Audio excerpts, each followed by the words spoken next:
त्रिपुरा राज्य के CM doctor Manik Saha को कहते हुए सुनाई दी सकती है, राज्य में 70% या 80% विकास हो चुका है। लेकिन राज्य के लोग ये समझ नहीं पा रहे हैं कि ये विकास की बात कहाँ की जा रही है, टीटीडीसी इलाका या फिर जनरल इलाका।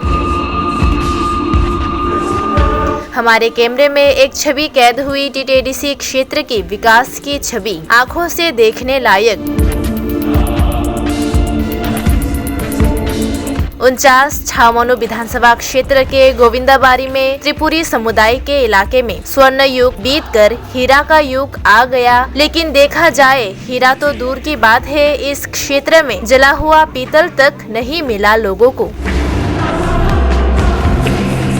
इलाके के एमएलए हैं शंभूलाल चकमा, लेकिन ऐसे छवि को देखकर लोग बोल सकते हैं कि शायद एमएलए साहब भूल चुके हैं अपने इलाके की बात।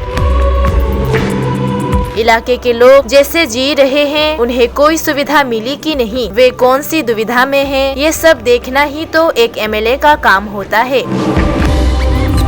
इसी उम्मीद से ही तो लोग उन्हें वोट करते हैं। लेकिन शायद वे चुनाव जीतने के बाद ये सब भूल जाते हैं। इन सभी के बीच भी क्षेत्र का तिपरामाथा के एक कार्यकारी कार्यकर्ता दौरा करके लोगों की दुविधा के बारे में जानने के लिए निकले। परितोष देबबर्मा और YTF central general secretary Kripesh Debbarma.